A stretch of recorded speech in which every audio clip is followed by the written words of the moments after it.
was your cross-country trip like? To Pittsburgh, was it at night? Was it during the day? Or? Yeah, it was during the day. So it was uneventful. One guy would fly, the instructor, I guess the two students would fly and the instructor had to pay attention to what we were doing. You didn't have a crew with you? No. Just a flight engineer. Flight engineer and a map. That's all it is. Flight engineer and a map, not even a navigator? So this was just a flying school. That's all. It's all Fort Worth. It's Fort Worth Army Airfield. We have used a runway on one side of the field and consolidated. Built the B-24s. Had a runway on the other side. It was, I guess, the most pleasant post that I ever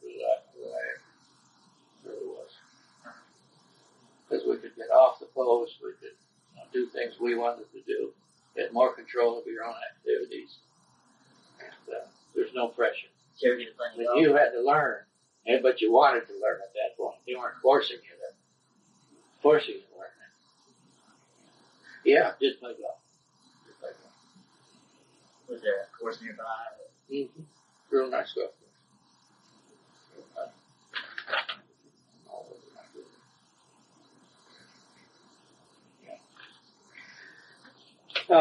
Went somewhere in Kansas, I think it was, and got there, picked up a crew, and these are the crew members. That's the order of flying home. So I really jumped ahead, but those are the crew members. Well, I showed the picture. It's the same.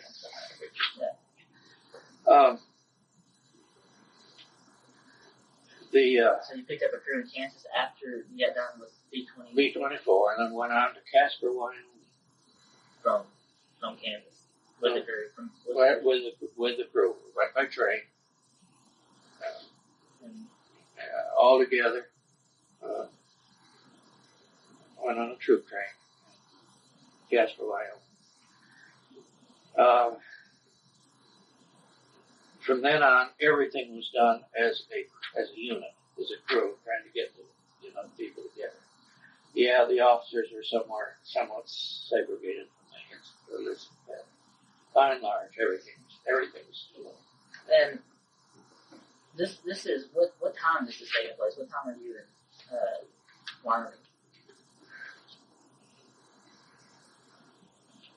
We there 16 weeks. I went overseas the last part of October. So graduated then April. Got out of leave, got B-24 transition, and now started to put the crew together and all set. So what did everybody think about June 6th and June 6th D-Day? Was there a lot of talk about it? Was there... We didn't have B-Day. I mean, D-Day. Oh, D-Day. June 6th. No, really not. Really not. We were involved in our own activities. We knew our own, our destination. I guess in the back of our mind, we thought we were going to suffer. Didn't want to. Uh-huh. But also figured that's about where we would be ending up. Okay, so back to Wyoming. In Wyoming, you have crew training. Training as a crew. And with a great deal of respect, everybody, here are these 6 enlisted men, all being trained in their skills, but had done very little flying. So they were all new to this flying business. And a great deal of respect from this group to the officers up there. They thought the officers knew everything. They knew how little I knew about flying a B-20. They would be absolutely scared of that. All I had was my teacher had 4 students. We all flew together. They were by ourselves. Always had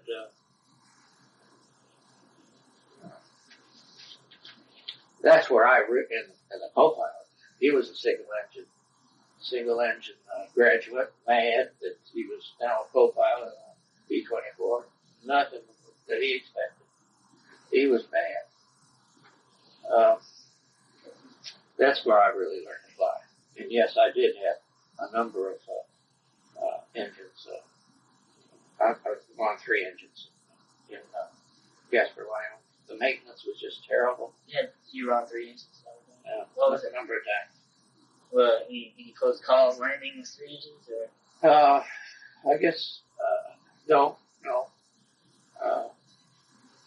Remember, these B-24s are very light. They don't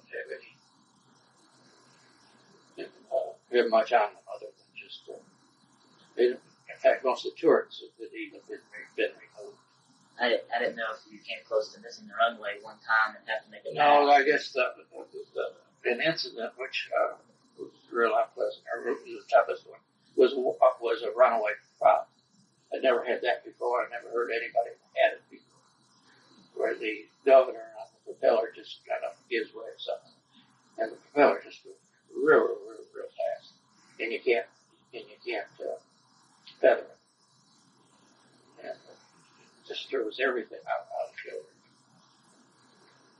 And it landed, complained about it, turned the airplane in to maintenance. They made you go right out and do it again. Took off again, and another runway prop right on the takeoff. That was, I guess, the scariest one. And I guess landing on 3 engines the first time was feathering feather the prop. And undragged.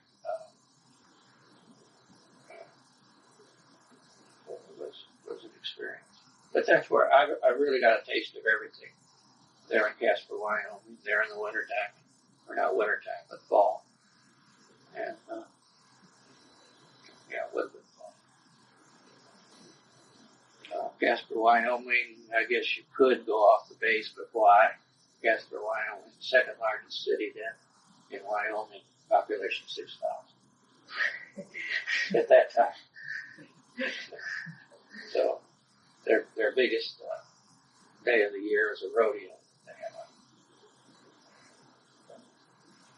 So 16 weeks in Wyoming? Yeah, I guess about 16 weeks. And then from then on, from there, a couple of places, Topeka, Kansas for a while. And I guess that was now start to get equipment.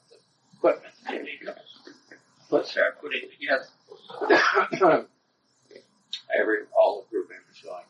That was one time when I guess my mother got concerned, realizing that I was going overseas, and when they got on the train, it must have been terrible. When she got to Topeka, Kansas, she came down there to see me. Didn't spend much time with her, just a day.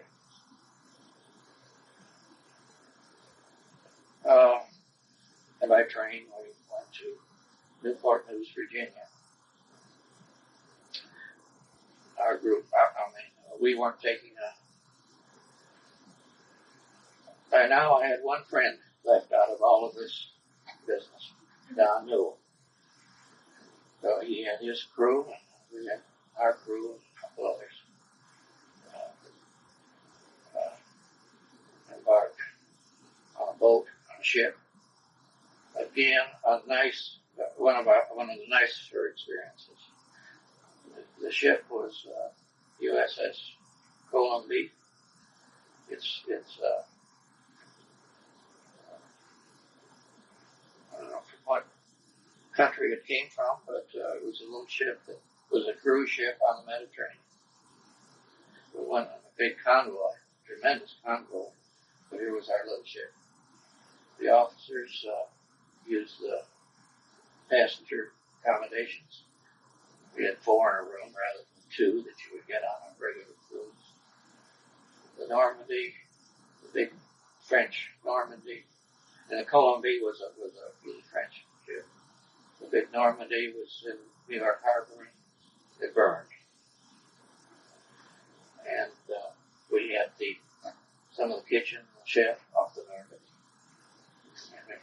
The meals for the officers were in the grand dining room, and they printed out their menus, and oh boy, it was just wonderful. Never had anything like that. The enlisted men didn't fare quite as well. They had the same food, I guess, but it was plopped in it. That's good. Yeah. So we didn't know until we were out after a few days. So we didn't know where we were going. After a few days, what we heard that the ship was going to Naples, Italy. It was the first indication of where we were going.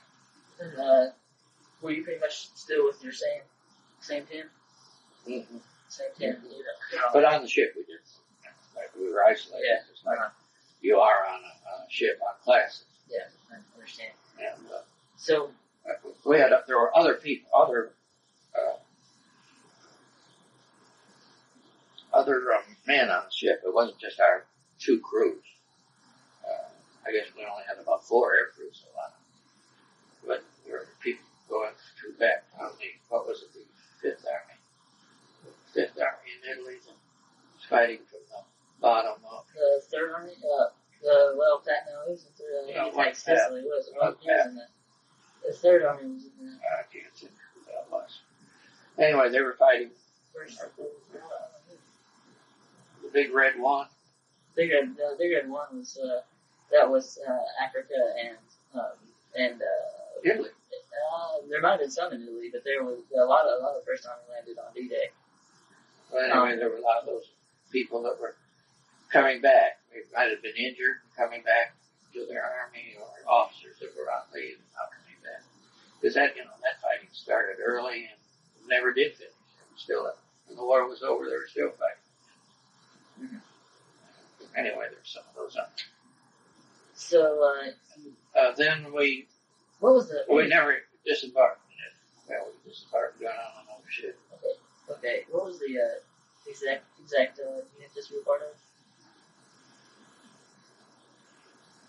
The wing was 304, and we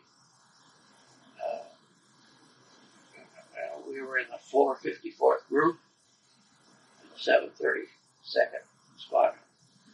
I'll talk about that in just a minute. Okay. I mean, I'm almost there. Okay. From Naples, we just got off that ship and got on a British ship, the most filthy that you ever saw in your life.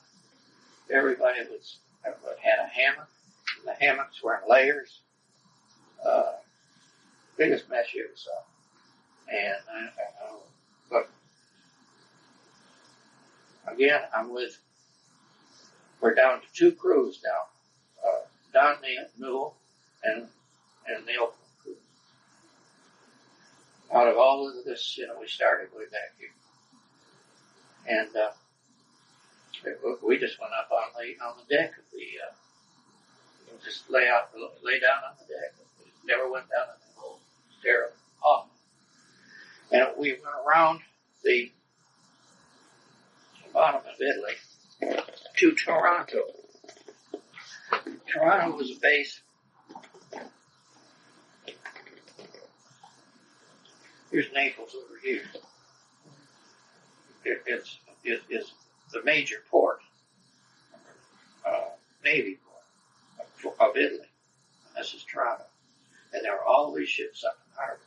And these are the ships that Italy scuttled in Toronto. That's where they scuttled their whole navy. We were picked up by trucks and taken to Ceranola, which is right in the heel of the boot.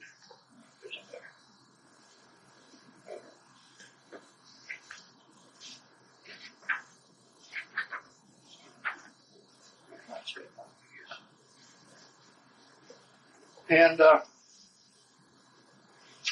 was in late October. Italy had had their worst winter, or into their worst winter. We got there at night, and there wasn't any place there were no permanent buildings on the base. We were sent both assignments to the same squadron. It was absolutely amazing. And it was at night, raining. That was our welcome. They did have a Quonset hut, which was their only building, very small. And we just stretched out in their Quonsets on the floor until morning. Morning came, still raining. Went to the supply tent. Everything was tents. And they issued us a tent, 2 tents. One for the officers and one for the enlisted men. We'll find a place to put up your tent. But our whole squadron was on the side of the hill, water running down. We could get our tent up, finally did. It's one of those pyramid tents. And there's no help by anybody. That's where we spent our time. So what did you think? Were you being overseas? Was it the first time you've ever been? Oh, yeah. So, oh yeah, I guess you said that. The first you've been from home was 100 miles. So what? So going overseas. This is southern Italy. So what? I mean. Okay, impressions. Is that what you want first of all? Yeah. Impressions of southern Italy. Southern Italy was, of course, they'd been in war for 3 or 4 years. Quite that long, I guess. Southern Italy is very, very poor. I never want to go back. Of course, there's no industry. Hadn't been any industry. The only industry was in North Italy, where North Italy is beautiful, and it was then. They had no money. All they could do, the Italians could do, was sell their possessions that they had. No work anywhere. I don't know how they lived. The men just stood around. It was only, 6 months before after Italy went out of the war, I guess. We were over there, maybe less than that. The men just stood around on the street corners. They were either fascists or they were communists. They had nothing to do, nowhere to go. Just a pitiful place. This little town, Chernobyl, we were located about 5 miles away. The British take over a city in foreign countries or whatever. All their army bases, their Air Force bases are located close to the cities or little towns. They take over the best buildings in town and everything else. The Americans didn't have anything to do with the cities, and no permanent buildings, and that's all tents. All tents. That you build yourself. So our activity, I'm talking about living conditions, I guess now, was working on your tent. Going out at night, trying to find or steal somebody else's building materials. There are no trees or anything. Trying to fix up your tent.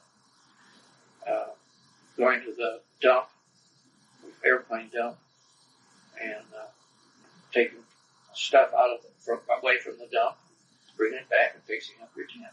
And that went on for the whole time it was over there. By the time we finished, our tent was pretty good. We got a heating system, which was a 55-gallon drum of 100-octane gasoline. We were down on the bottom of the hill. We'd walk and fill our 55-gallon drum with gasoline and roll it down the hill. Get some piping out of a wrecked B-24 and run it into the inside of the tent. Cut another 55-gallon drum in two, and I would get a little valve out of the B-24 and let the gasoline drop. That'd be our burner. and heat up this top, this drum. There's our heating system. Now, about once a week, we would lose a tent. Go up there. Flames? Yes. But we didn't ever lose our. Those guys would just have to start all over. Because they were heating with gasoline. That was their heating system. Yeah, everybody did that. Everybody did. There was nothing else. Your exhaust pipe or whatever out of this drum were number 10 tin cans, put stacked together. Yeah, no material. But at least kept us busy. Okay, fine. Let's skip over now to flying because that's what we're there to do.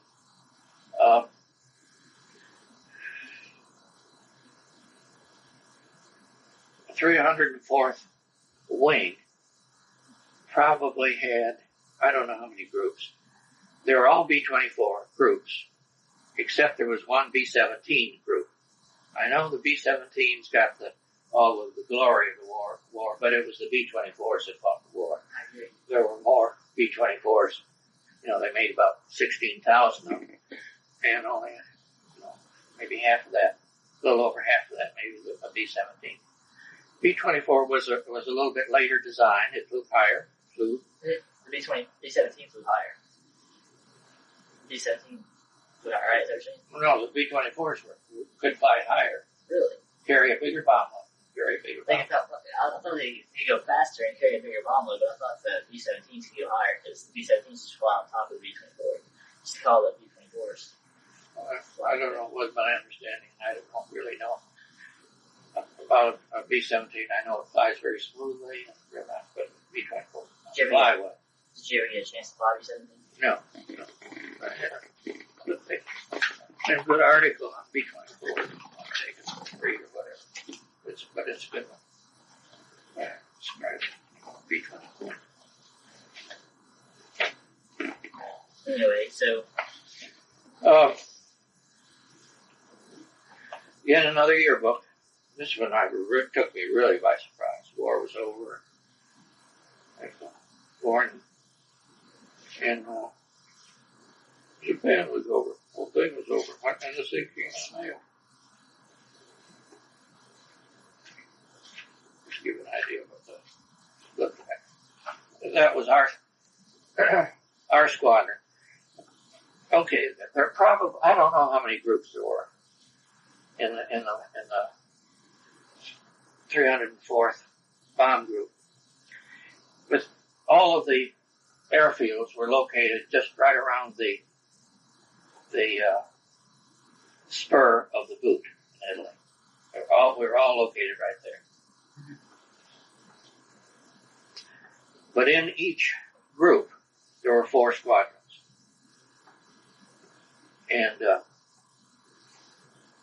each squadron would try to maintain 15 aircraft.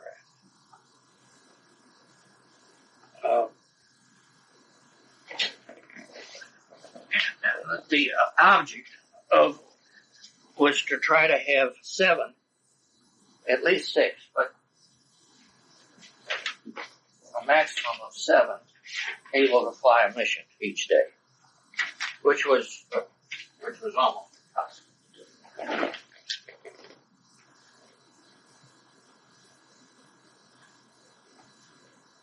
And you flew in a box.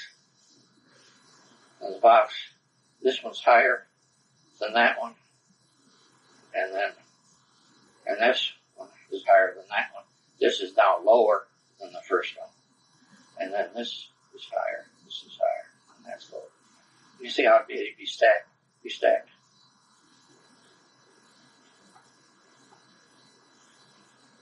Like that.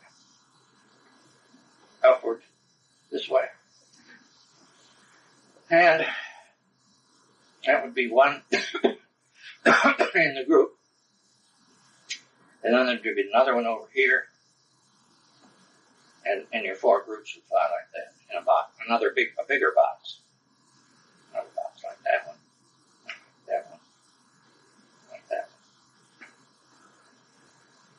So the objective each day was to get these off the ground, this group flying together, made up of 4 of these. So the object, now we had then, I think, about 15 aircraft. The others would either be in the service, out for service, out for repair, or, replacement. We lost, over 15 when we were started. Good deal. And kept getting replacements. For the first 5 missions, the pilot flew with another crew. And I think for the first about 3 missions, the co-pilot and the rest of the crew would fill in other aircraft. This was the orientation thing. Of course, I remember the first mission very well, which I was then flying as a co-pilot on the crew. And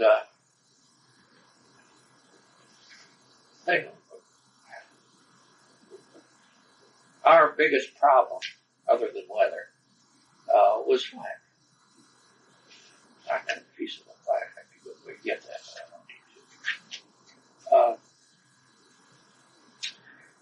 to. And it's the first realization, doggone, somebody's shooting at you. Somebody's mad at you. That's the way I took it. And I got mad at them. I didn't think about, that's the thought. And flak really, really was terrible.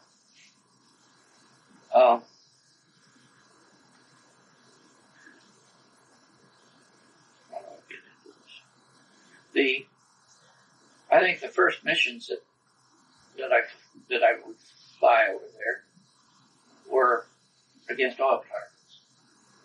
That seemed to be the primary kind of targets. In Romania? I never went to Romania. I got over there just after the last mission. Went to Romania. Of course, the 15th Air Force. I was the 15th Air Force.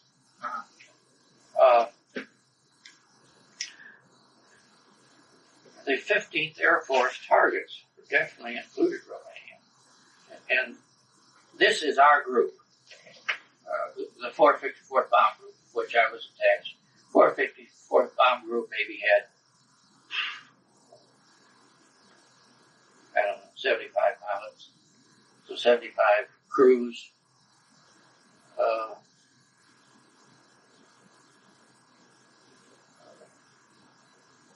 At one time.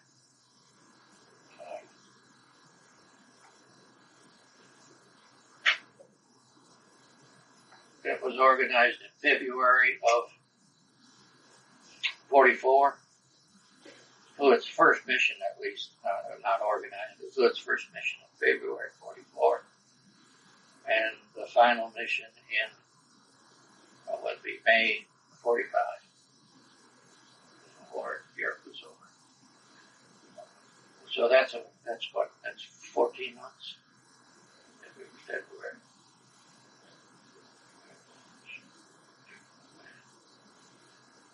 That's 16 months.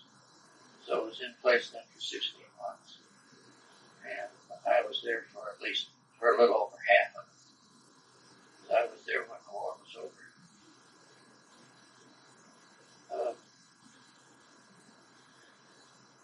By far the major problem was flak. Well, there were a number. Flak was bad, was terrible. Another one was our position here. Spur of the boat. This were all. I don't know how many groups there were. Maybe there were 10. I don't think there were many more than that. In the whole 15th Air Force. Is that Adriatic Sea. And it's the coming back. Adriatic Sea was a barrier. And that there was no place to go. B-24 will not float. You have all your problems over there. Up here. coming back in over the Alps. So you have to be high. And then how do you get across safely across the Adriatic? Many B-24s are in the bottom of that over here. You don't float. You can't get up. Out, whatever. The British Off-Sea Rescue Service here were using PG boats, but they didn't do much. That was the problem. Where do you go? You can't go to Yugoslavia. Yugoslavia had 4 groups over here, all fighting each other. The only one favorable to the Allies were the partisans. That was there was the Marshal Tito's group. There were the Eustachi. But all fighting each other. You can't go here. No way. And of course, North Italy is all.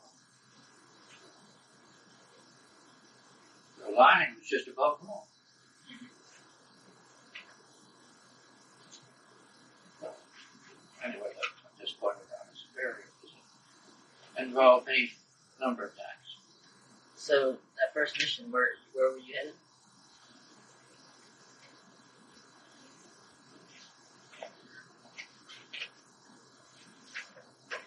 I guess Austria or Germany. How many missions did you end up flying? 28. A tour of duty was 35. I've got an article for pilot, sort of interesting reading, because much of it, I absolutely identify with the whole thing. He says 50 missions, but that was not it. It was 35.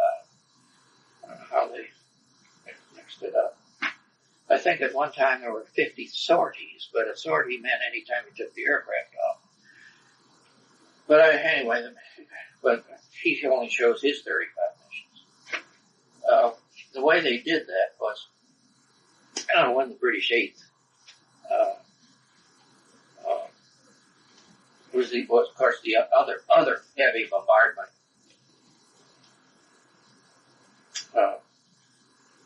bomber unit, the one that based in England, was much larger than the 50.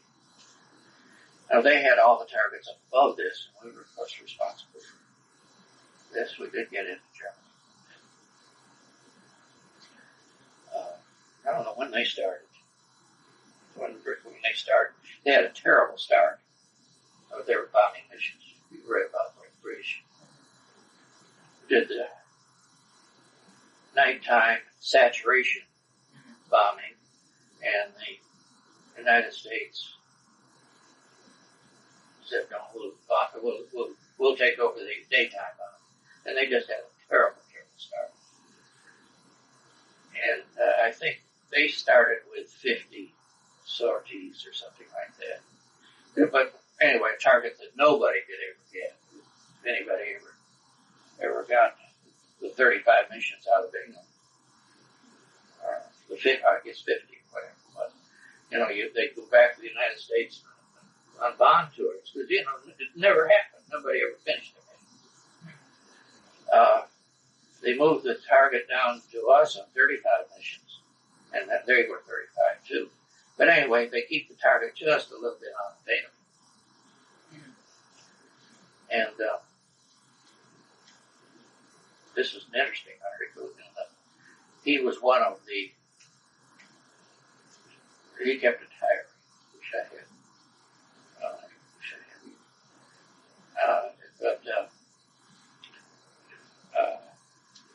His diary, he did finish his missions, 35 missions.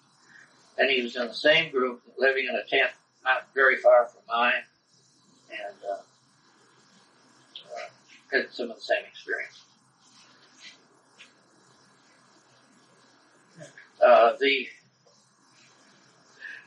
I guess I had a lot of experiences he had, but I lost 16 engines in B-24, either shot by flak or high manifold pressure settings, and losing the oil out of the engine, feather the engine. And again, coming back here, lots of incidents. I recall one of them. We get up over there, out over the bomb run and everything, ready to go, and the engineer says, I can't open the bomb bay doors. Never had that happen. Never heard anybody have it happen. What do you do? I spent thousands and thousands of dollars getting me there. I said, drop the bombs. Now they're armed. You taking the fuses up, whatever you do to them. Ready to go. And the crew, everybody in the crew called the names. Do that. They went right through. Went through all right. It was awfully cold for the rest of the mission. Not bad. Bombs went out. Didn't go off. They went through the bomb bay doors? Dropped right through the bomb bay doors. It's a corrugated door. I had the airplane again a couple other times, did the same thing. And I reported it. That was really, they were really interested in it briefing. Nobody knew what was going to happen. But anyway, that was I got an air medal for that. I got 4 air medals, all for different kind of instances. Sometimes you couldn't transfer the fuel out of the auxiliary tanks, auxiliary wing tanks. What do? You know you're not going to get it. You know you're not going to get back to here. But you're on the way to a mission. And you want mission credit. And don't want to go back. Can't do anything with your bombs except drop them in the Adriatic. So I went on and landed up here at a British field and coming back in a British fighter field up in here.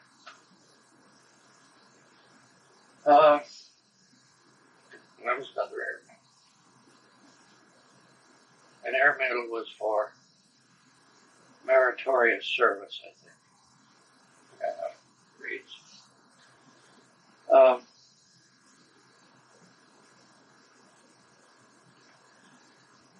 I guess the major one, which I got the Distinguished Line, which is the highest decoration in the Air Force, was a mission. Our worst targets were Munich and Vienna. The worst, I mean, you put the most bombers there? Or? Yeah, well, that's where we had the most problems. I mean, that's where they had the heavy flak guns. This is sort of interesting. These are bomb strikes. Are those the real thing? Yeah, they're real things. Occasionally you would carry a photographer on board with your crew. Did you usually have a navigator with you, or was you usually have No, not always.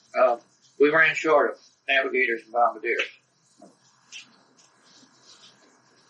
So how did you navigate? So we either carried a bombardier or a navigator. I had a good navigator, a lousy bombardier. So the way you dropped the bombs was watching the lead plane? That's right. Watching that lead plane. The lead plane in each box. Mm-hmm. So what? They ended up by just putting a toggle switch for the pilot. And when you see the bombs come out, they had a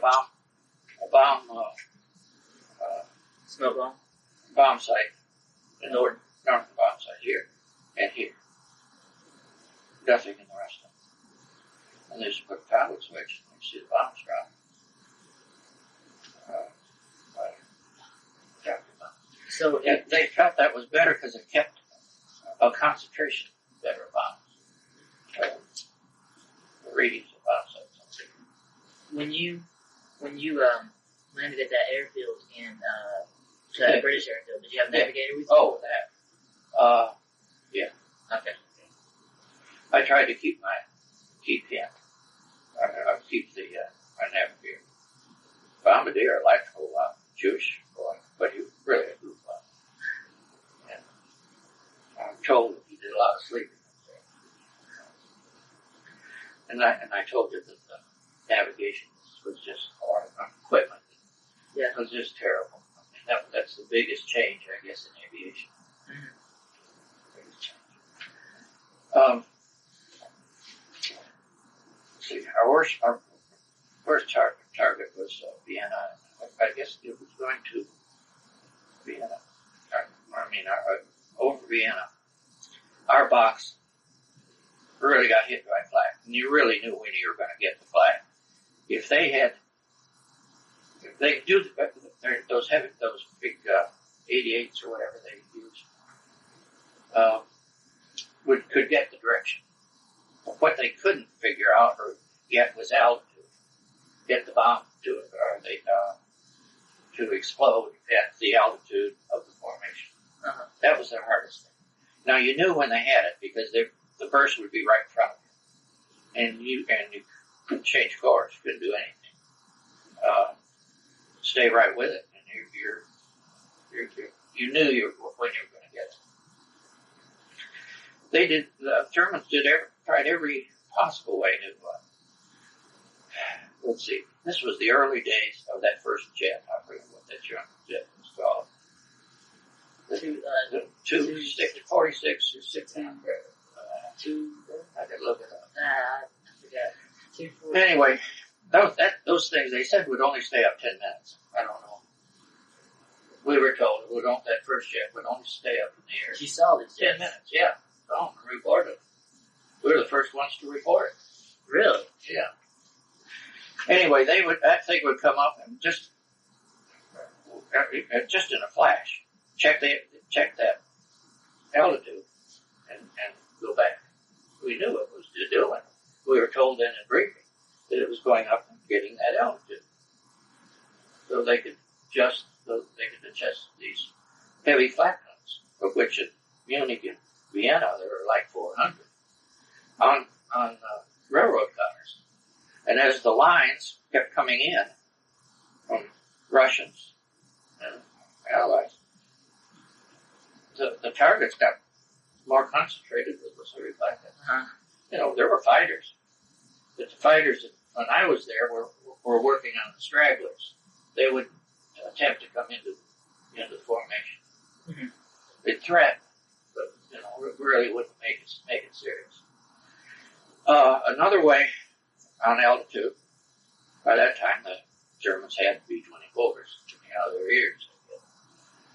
They would send up a B-24 and join the formation. If there were 5 here, they could have a 6, it would tag right into here. And, of course, it would have a different tail insignia. He was, he didn't belong there. When a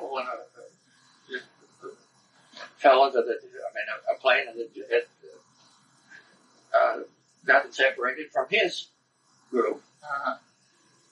So you don't want to shoot him down or anything into that. You had letters of the day that you'd flash, numbers of the day, you'd flash one of these code signals you were given for the day, and of course you wouldn't respond. But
guns, turrets, guns, and everything pointing at them. And in some cases, he drift off. Now, what do you know from that? You don't really know anything. But we did know that was one of their methods. We were told, that was one of their methods of beating them. Well, when you knew you were going into this slack, you knew you were in trouble. And this is when the aircraft gets shot down. And it's on the turning on the identification point and then turning toward the target. Of course, you can't move. In fact, the pilot's not even flying the airplane. Yeah, he is. The bombardier is flying that aircraft in the lead ship, and everybody's following him, and you got to stay close together, and this is where it counts. And they got it all narrowed down. You knew when you were going to get it. B-24, all its gasoline, all this tubing and everything is in the bomb bay, and that's where they blow up. This guy describes it pretty well.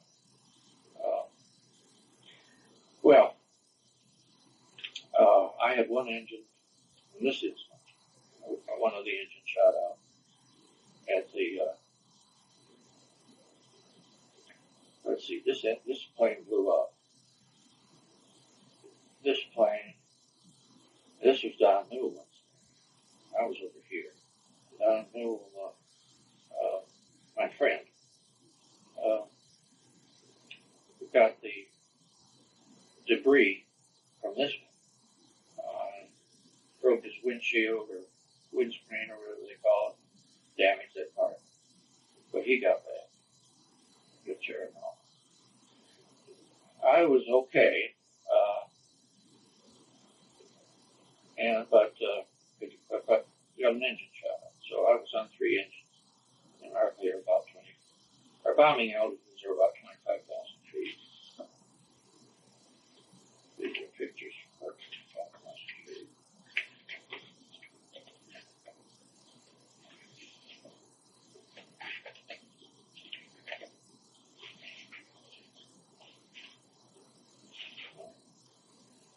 I was about 25,000 feet. Anyway,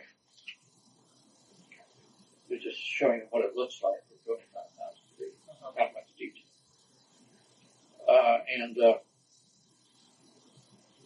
Had to raise the power settings, although we're coming down all the way, but you have to maintain at least 20,000 feet to get over the Alps. Remember the picture there. But then I lost another engine soon after going over the Alps. Well, I decided there wasn't any way I was going to get back from Chernobyl. And both pilots just really snapping on opposite rudders. So you lost 2 on the same side? Yeah. So, and we were coming down, 500 feet, 400, 500 feet a minute, and couldn't stop it. So Norm was a navigator, and Norm were going to Vis. They hadn't talked about the Isle of Vis much in briefing, but I had heard it once before. That I couldn't, no other way why go to Vis. Didn't know anything about it. They didn't show us what the landing was like or the facility was like.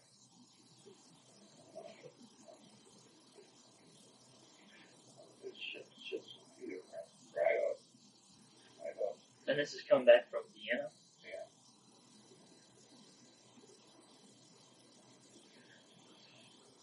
So my plan then was to, we threw out everything out of the airplane that was loose. And trying to, stop the sound. And I told Norm we were going to Vis, get out your maps. Norm's navigator. And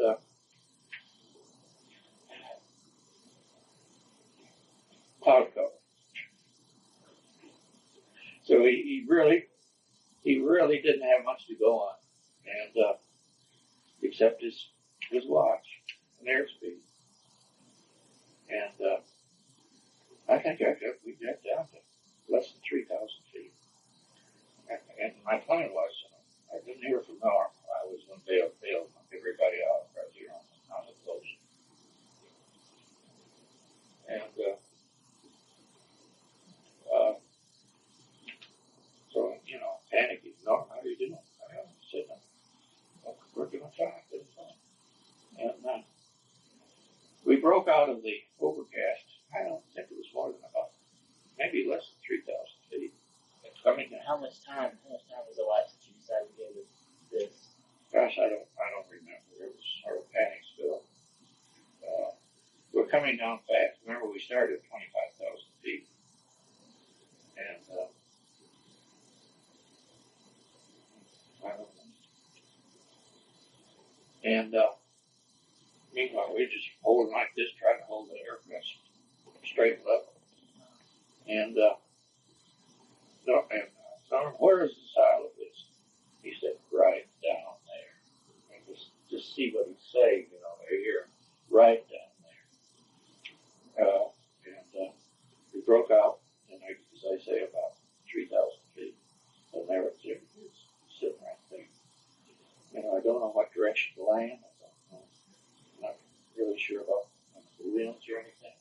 Turns out the Isle of this, the British were flying a then let this guy here. We got this a little earlier. There was a mountain on one side, and we had to come over this mountain. We had to hit the end of this little fighter strip, which was maybe only 2,000 feet long. So it did, and come in out, because you can't let your buoy with your approach speed. You've got to keep them up on 3 inches.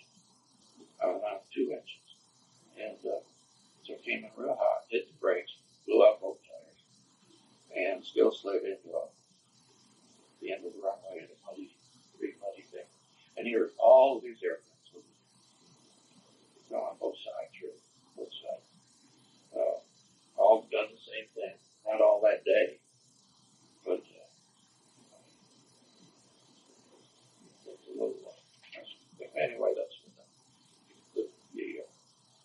DFC came from. Actually, Norm should have gotten one too. After getting one. Just to me. But I got it. Anyway, nobody injured. My goodness gracious, I said it'd be an hour and a half. Yeah. You still asking him questions? No. No, I you're just haven't telling. got his questions yet. Now you're just telling him your experiences, right? Yeah.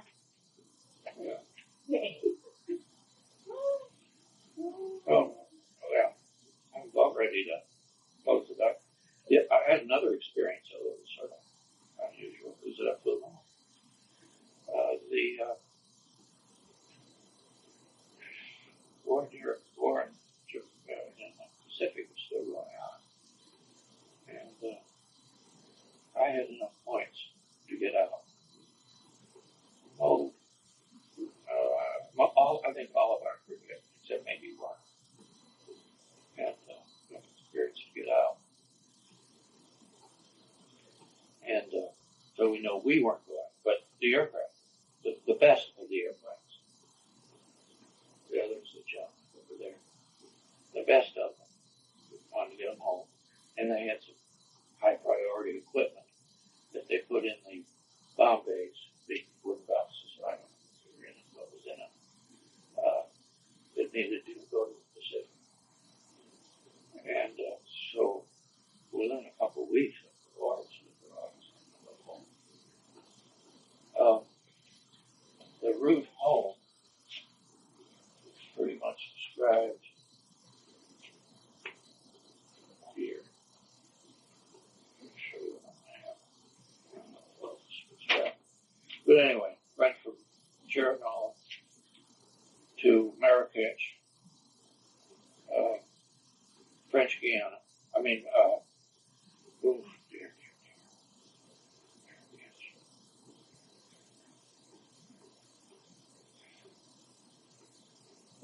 volunteers. Rockville. Okay. Yeah. We went to Barrow Beach. Then to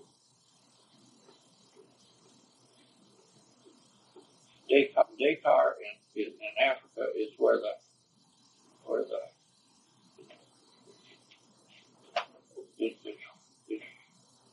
This right here? yeah. These were bases that really Panama, Pan Am had built. Just before the war, they were trying to go all over the world. So I went to America, Dakar, Cal. Now, believe it or not, these are 8-hour trips. Each one of them. From now. Lost an engine, right? Wasn't that easy? Wasn't any decision on whether you go back, whether you go forward. Might as well go forward. Keep in here until. And they're not equipped for much at all. So we wanted to go. Our destination was the order I just showed you. My crew plus 2 P-38, they call them F-5, photo reconnaissance pilots who were going to the South Pacific. So they were going along. We wanted to go further. I said, well, we don't have any engines. We can't make an exchange. So I kept hounding the maintenance people here in the hotel. And they said, all right, the next plane that comes in on 3 engines, you keep him for parts, we'll give you an engine from him. Which is what they did. And only another week, too. So they spent a week in South America. Yeah, went to the beach, everything else with them. Until they got an engine on it. And then we went to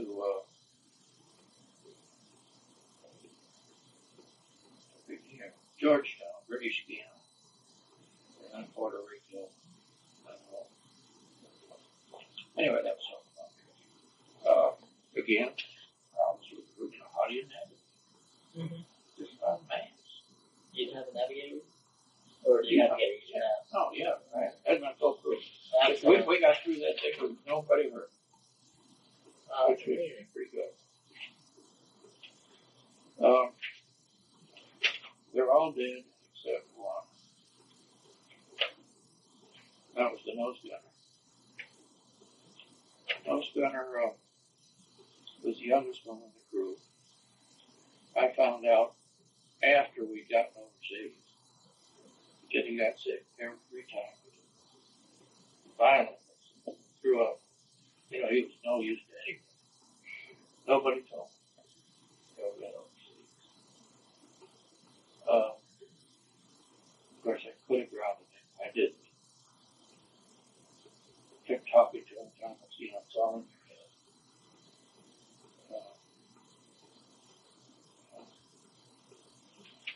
I don't know if it really is or not, or if it's really a physical problem or not. Did you ever get over it? Not with me. So it was a blind. But he still lived. He stayed in the military. Became a major in the Air Force. He was the most, 18 years old, probably. Most un-military person I ever saw. He lives in Virginia somewhere. In Kaysville, Virginia. What's his name? Lyon, Charles Lyon. I've heard from him. We can stop and see him.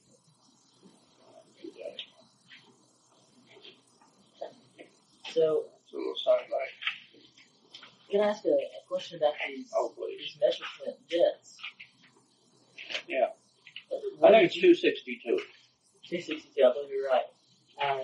What did you think when you saw these? Oh, amazed.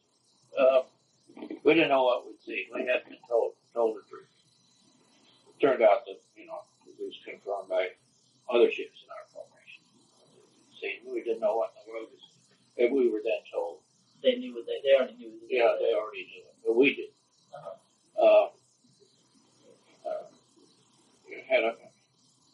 a day with vapor trails, I guess. Tremendous vapor trails. You just see that thing go. And, what's that? We all were pretty well versed in aircraft identification, all the courses and everything, and knew it was something we'd never seen.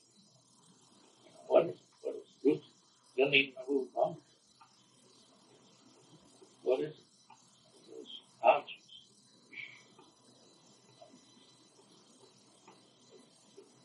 Yeah, and also, there's a lot of people, or not a lot of people, but there's stories and about actual statistics of people playing big with B-24s who went over and maybe lost an engine or something that they could have brought the plane back, and instead of bringing the plane back across the Alps, or even taking the plane back to England, they would land somewhere, say if they were based Air Force in England, they would land in Switzerland, or they would land... I only know one instance. Norway.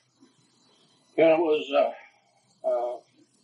soon after, his name was Paxson, was the pilot, and it was, I'd flown with him on one of those 5 missions that we started with. So I knew him a little bit, one of the first other people that I met.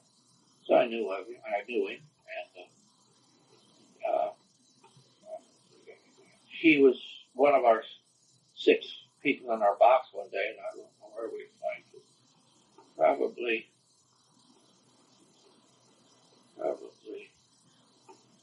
Vienna or Munich. One that's more over toward to the left. I can't think right now. Anyway, after the bomb run, after coming off the target, within another 30 minutes, he falls into the lead line. Said he's having real trouble. He just can't stay up. There's no way he'd get home. And his airplane won't fly anymore. He said, I'm going to Switzerland. And we all, I even called him. Don't go to Switzerland. Come on, let's go a little further. See if you can't get to even North Italy or something. Don't go to Switzerland. Because we were thoroughly briefed on what happens if you go to Switzerland. I mean, boy, they told us right down the line on Switzerland. Switzerland was Nazi all the way through. And they said, what will happen to you? You won't be in prison, but you will be interned. You'll be interned in Switzerland till the end of the war. Who knows how long that'll be. You'll be in probably a hotel. Won't be able to get out. Your internship will be as bad as being, almost as bad as being in prison. Red Cross will look at you, but that's all. So we knew it, There wasn't any question about Switzerland. But that's the only Switzerland incident I know. And that was Paxson, of course, we never heard from him. Yeah. Or his group. And, so you don't know how it turned out. Mm. So what he actually happened? Do you think it was Churchill? I'm talking about people who, I think he was a goof off. He wanted to shorten his career. Shorten his there. I knew from knowing him just a little bit. So I believe he didn't need to go. I mean, he could have gone a little further. He might not have gotten back all the way, but he wouldn't have, given up. I mean, I don't think a normal person would. Sort of like my boss dropping the bombs through the bomb pit. You're up there for a purpose. You've been trained to do something. That's what you're trained to do. Get it done. Uh-huh. So did you hear any other stories about people? No, that's the only one. That's the only one. But you don't think it would be no, I think Switzerland or Sweden? Or, no, well, of course we but Sweden. But I don't know if you heard stories of people in Sweden, but you don't think it was a good idea. You were on the map. There was no place we could go. We were trapped by that. Uh-huh. Right. Yeah, but you don't think Switzerland would be a nice place for an American pilot to land? No, we better Germany or whatever. But no, I believe what we've been told in briefing. What's down in briefing? When you Go ahead. when you would get back and you would have these briefings,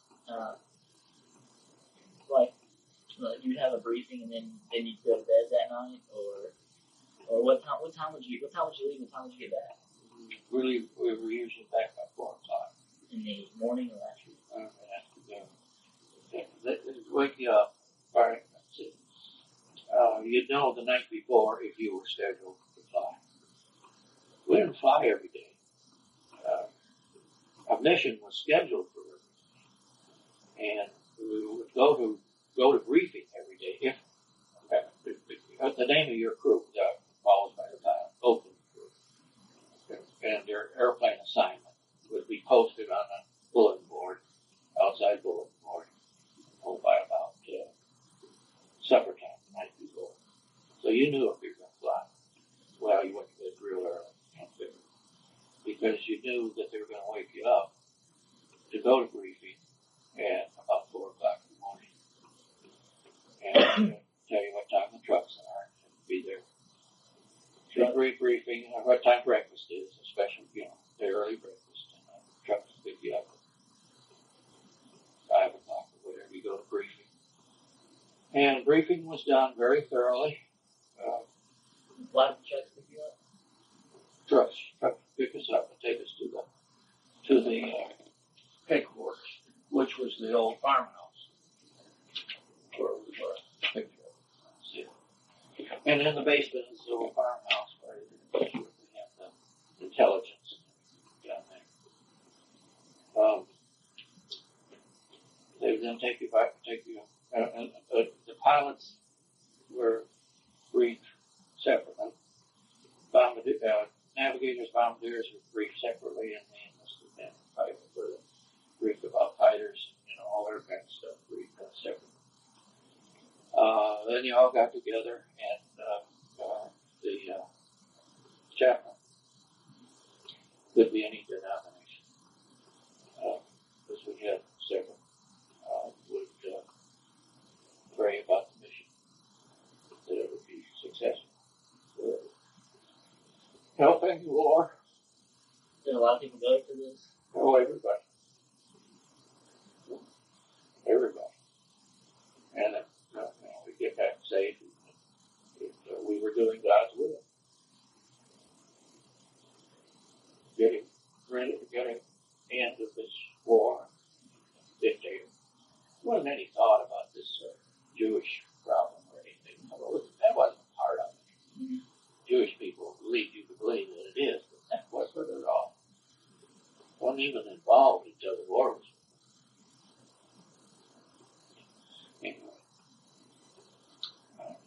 Aggressive, but anyway, everything was one of the chaplains, whatever denomination to make it good. And then you were taken down to your aircraft in trucks. I showed you a picture of the field.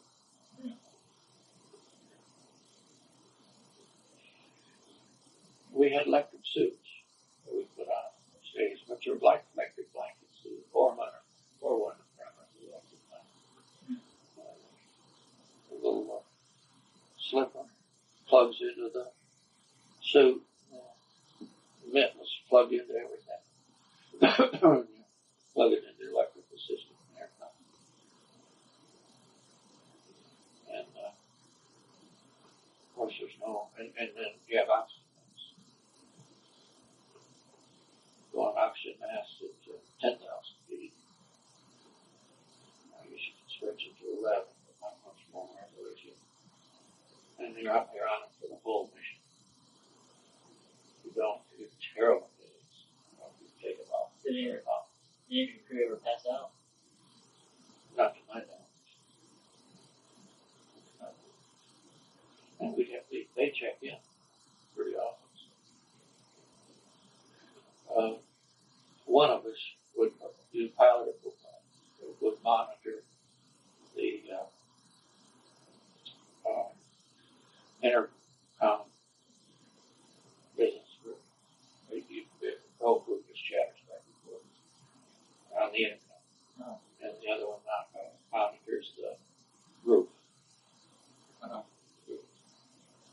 much on the group, but tried to use some silence, but they're still chattering. It's a long day. Flying formation that closely is really tough.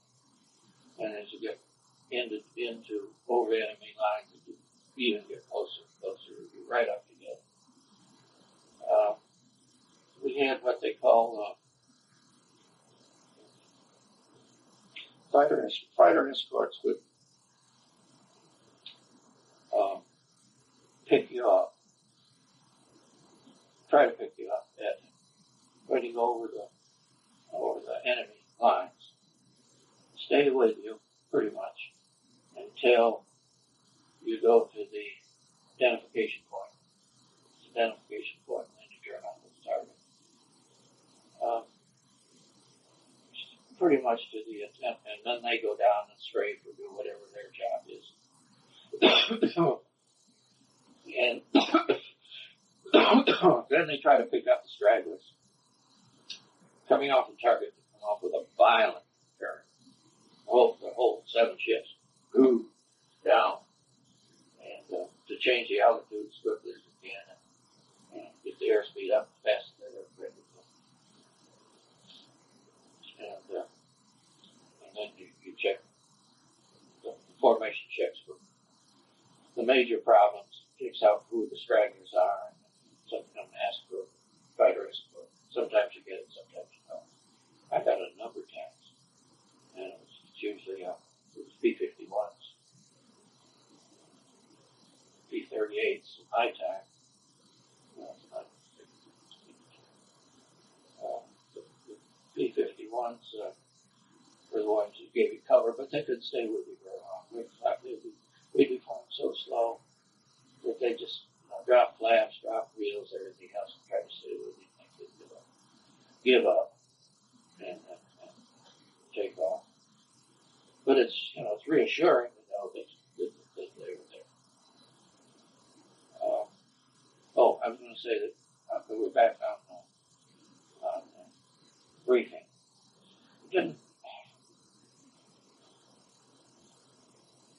Mostly during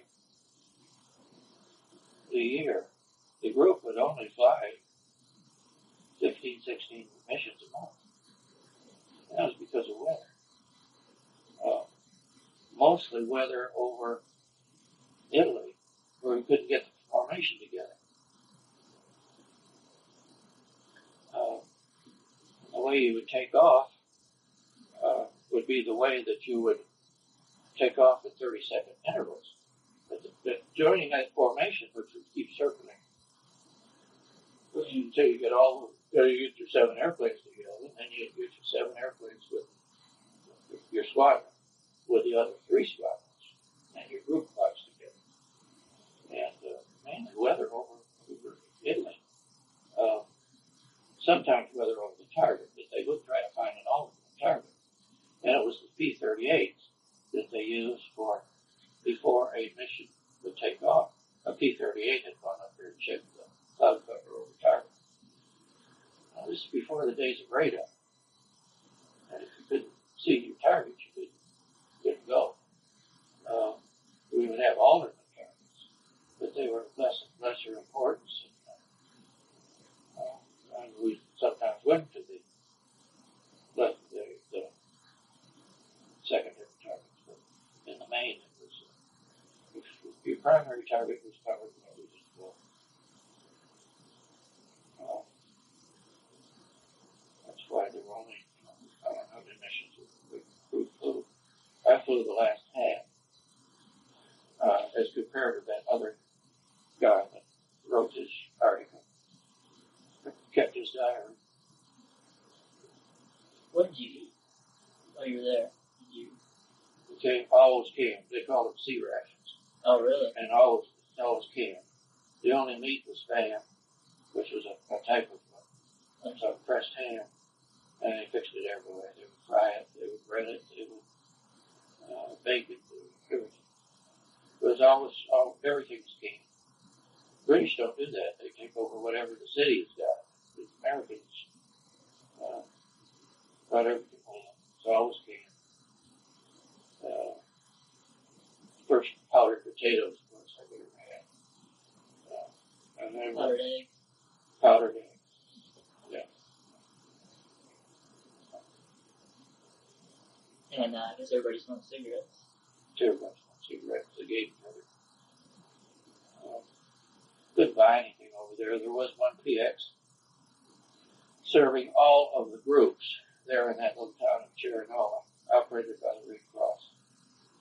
But it was 5 miles away. You had no transportation. You had hitchhike on a truck. You have a bike or On a anything? truck.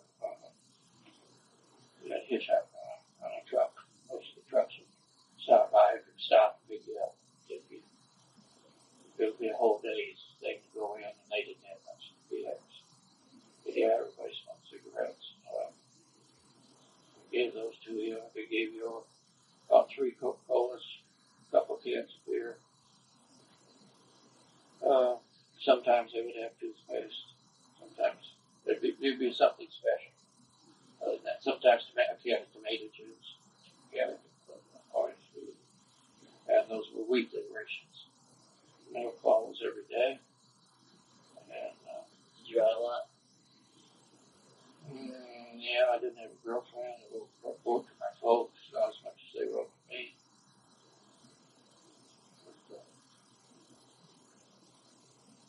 And some packages came here.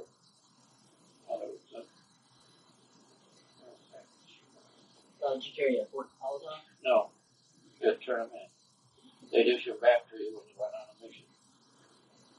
They issue pretty often.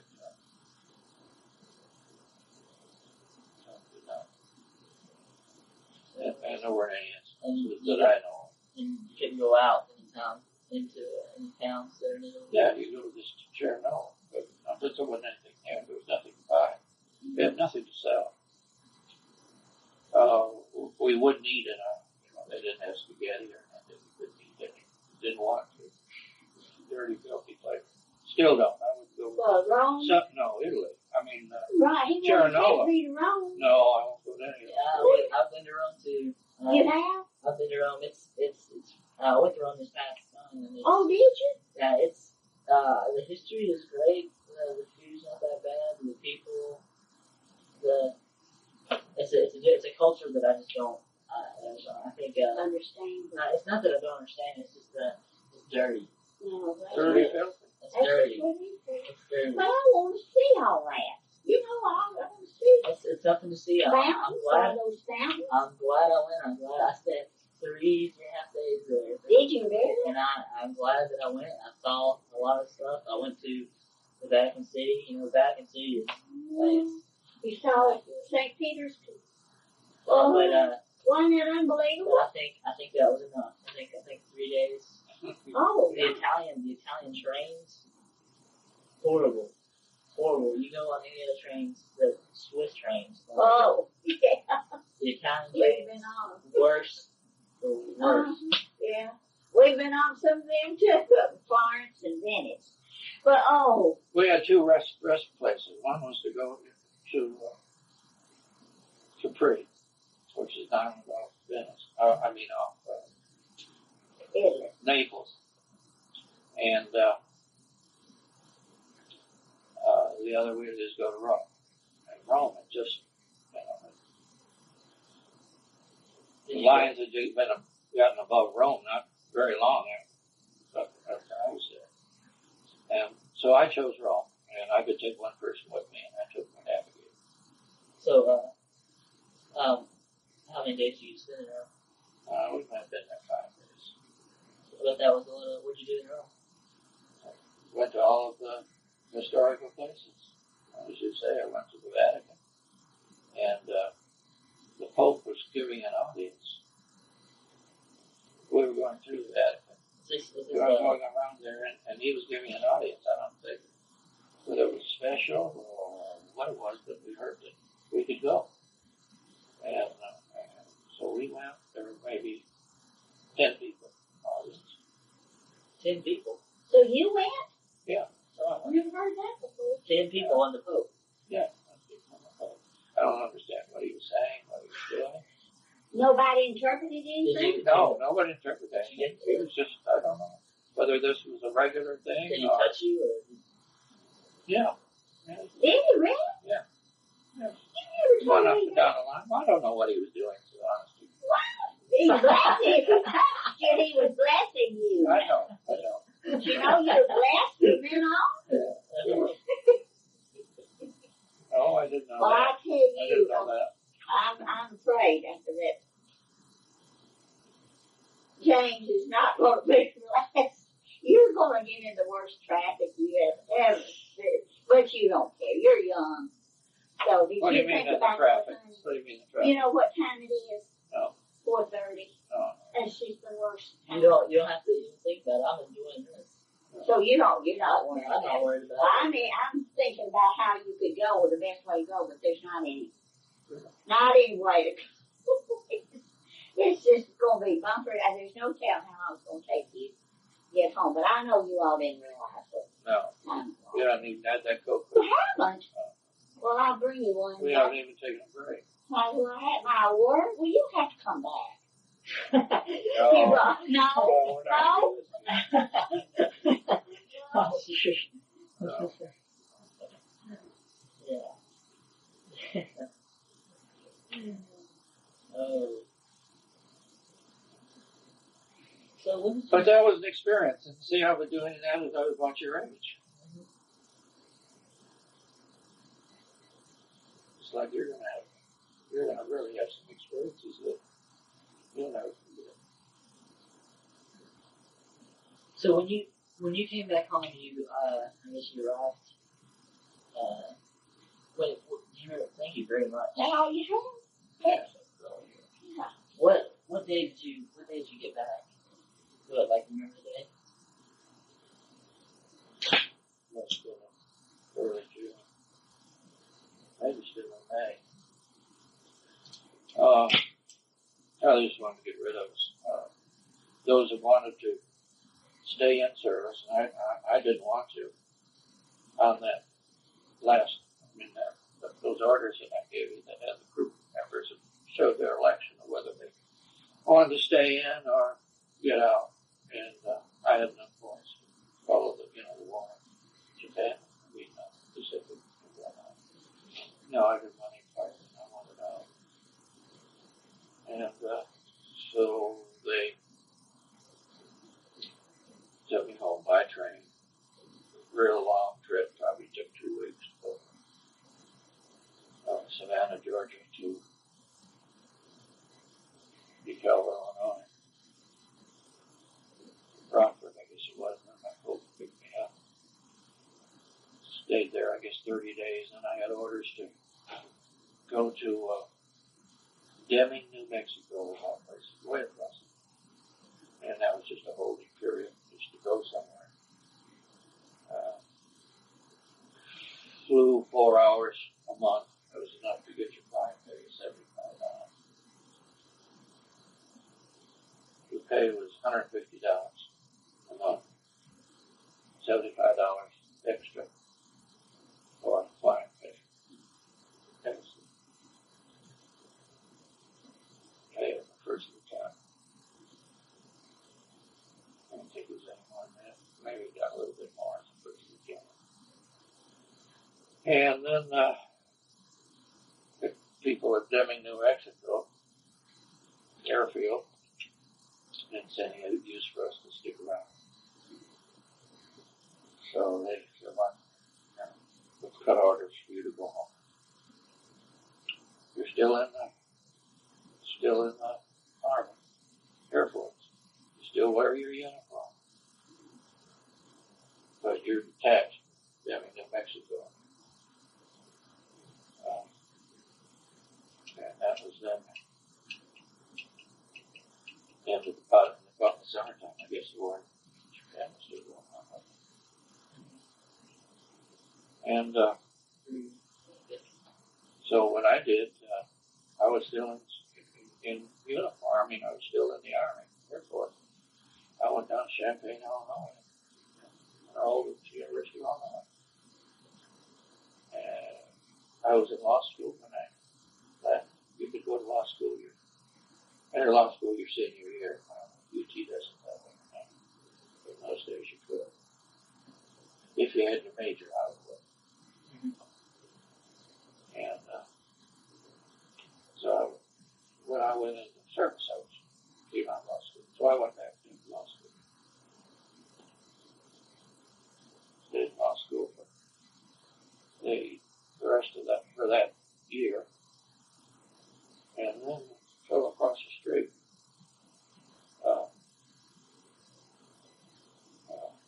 The dad could talk to Jim. He's going to open up. He's going to start a wire and cable business in Chattanooga, Tennessee. And he made it very attractive. I thought it was. It turned out to be. And so I dropped out of law school. I went to Chattanooga, where I met Sue. What was she doing, Chattanooga? Judy was there. Her sister Judy was there, and with the John Huckabee were there. So as soon as Sue got out of high school, she had nowhere ready to go. Judy didn't have nowhere to go either. And Vera May, family, I think, deserted her. They had given Vera May to a sister. Sue didn't have much of a home life, so Judy had left right after she graduated from high school. Sue came down to Chattanooga,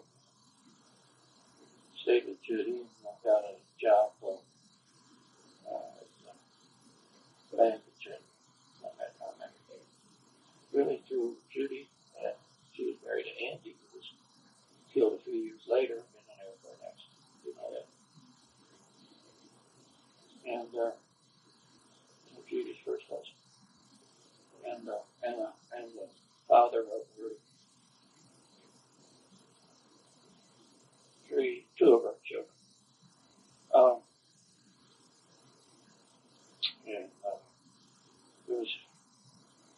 They had invited me to a Sunday school picnic. And Sue was with us. I met Sue.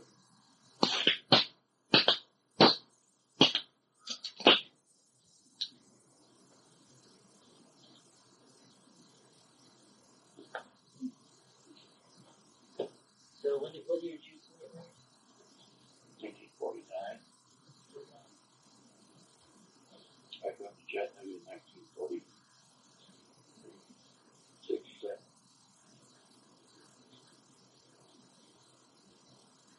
I did finish law school in Chattanooga. I was in at that point. I knew at that point I wanted to practice.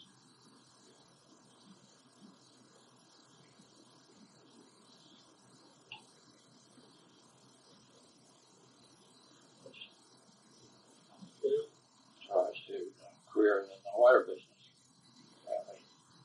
Being vice president of the Logan Company Canada Cable Division. Vice president of operations.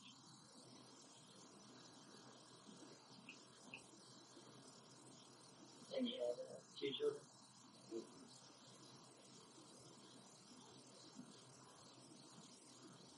Took a terminal job in LKN last year of working.